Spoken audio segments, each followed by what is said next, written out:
Você já parou pra pensar o quão contraditória é a ideia de um filme de terror?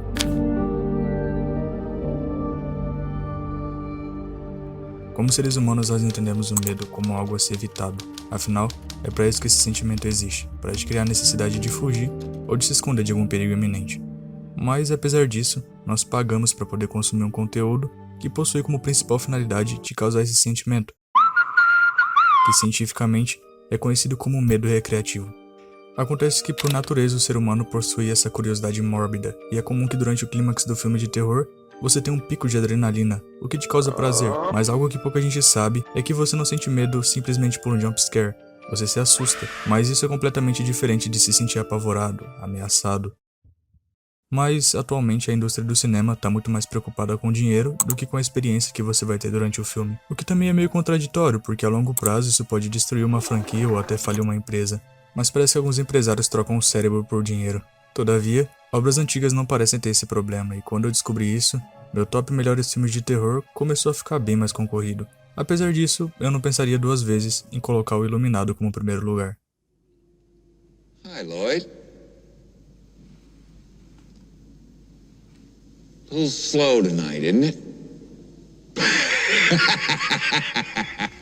Essa obra-prima de 1980, feita por Stanley Kubrick e baseada no livro de Stephen King, é aclamada por alguns e odiada por outros, geralmente com o argumento de que é chato e demora muito pra de fato acontecer alguma coisa. Mas pra mim, devia ser óbvio que o filme faz isso propositalmente. Tanto a obra de Stephen King quanto o filme gostam de contar a história e construir uma atmosfera de terror através dos pequenos detalhes.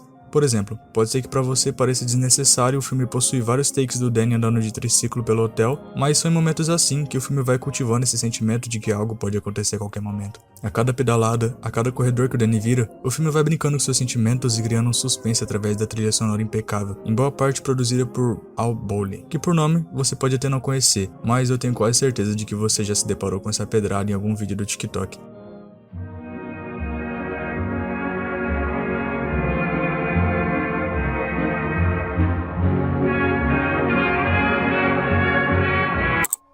Muito por conta da direção da lenda Stanley Kubrick, o filme parece se importar até com as transições entre um corredor e outro. Você demora para ver o que realmente tem em cada um e o filme vai te criando a esperança de um susto e frustrando essa esperança até que isso acontece.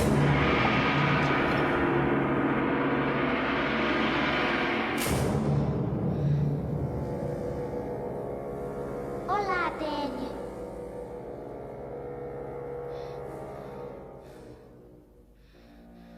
Vem brincar com a gente.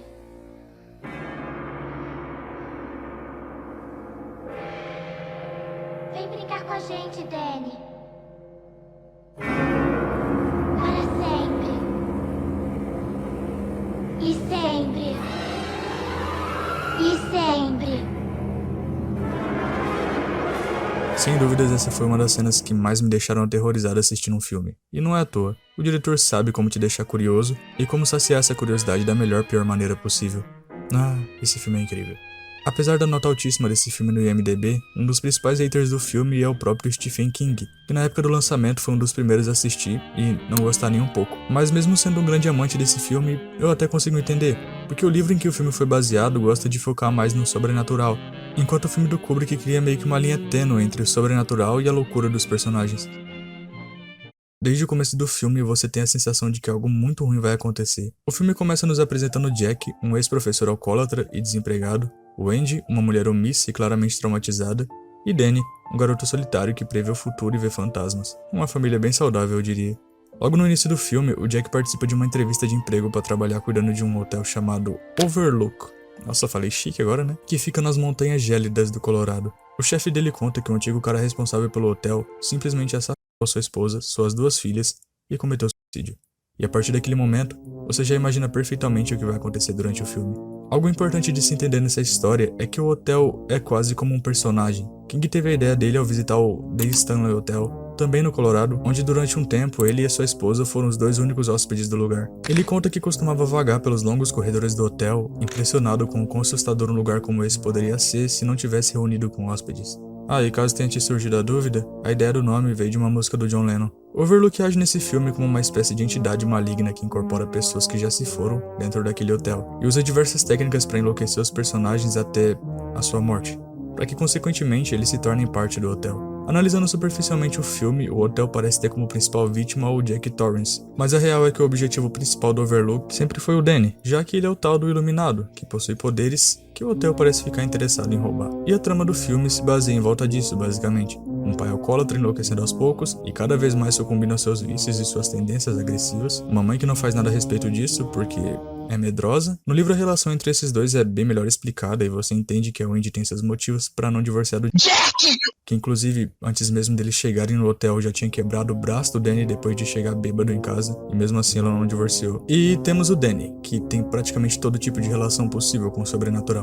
Ele vê fantasmas, ele é agredido por fantasmas, ele vê o futuro, ele conversa com o futuro, e ter todos esses poderes num hotel mal assombrado não é muito legal. Quando você assiste esse filme pela primeira vez, ele parece simples. Inclusive, simples demais para um filme tão adorado. Mas quando você reassiste e reassiste, você vai percebendo que o Kubrick pensou em tudo. Olha essa cena, por exemplo.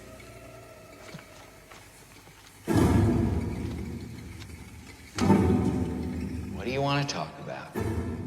Acredite ou não, mas ela tem tudo a ver com Mickey. Na verdade, com uma técnica com esse nome, Mickey Mousing.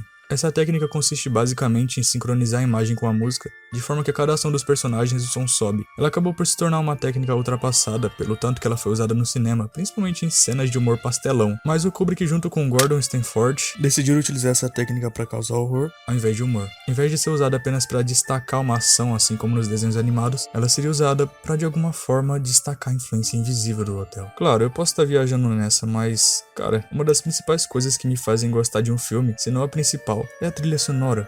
E a trilha sonora desse filme combina tão perfeitamente com as cenas que parece que cada música foi criada exatamente para aquele momento em específico. E não somente com a intenção de combinar com a vibe da cena, mas para agir quase como uma voz secundária. Por exemplo, nessa cena em que o Danny está conversando com seu pai a respeito do hotel e a melodia estranhamente acompanha a conversa, aumentando o tom nas perguntas e diminuindo nas respostas. Dad?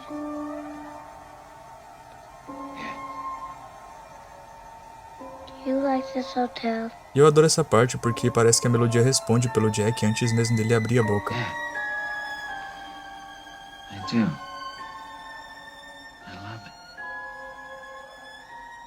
Dando realmente a impressão de que o hotel tá agindo na mente dele como uma voz interna, que dita o que ele devia fazer. E não é exagero pensar que o hotel faria isso, considerando que mais pra frente o Jack se encontra com o espírito do suposto assassino do começo do filme.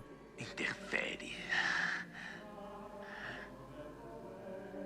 Talvez precisem de uma boa conversa. Se permite que eu diga, senhor. Talvez de algo mais. O estranho de algumas cenas que parecem utilizar essa técnica para demonstrar uma influência do hotel ou destacar um momento assustador é que em algumas delas, as músicas que foram utilizadas durante a gravação eram outras, quando as cenas não eram filmadas sem nenhum tipo de música, corte ou edição para facilitar a vida do diretor musical. Ou seja, o que eu quero dizer é que O Iluminado é um filme tão bom que até nas coincidências ele consegue ser um filme extremamente bem detalhado. Claro, quando não é simplesmente pelo perfeccionismo sádico do Kubrick, que foi um ser humano terrível, mas que temos que concordar que ele fez história produzindo um dos maiores clássicos do terror e um dos filmes mais perturbadores de todos os tempos. Espero que você tenha gostado e perdão pelos meses sem vídeo. Eu tava realmente em dúvida se eu continuava com o canal, mas eu decidi que é o que eu quero fazer. Obrigado e te espero nos próximos vídeos.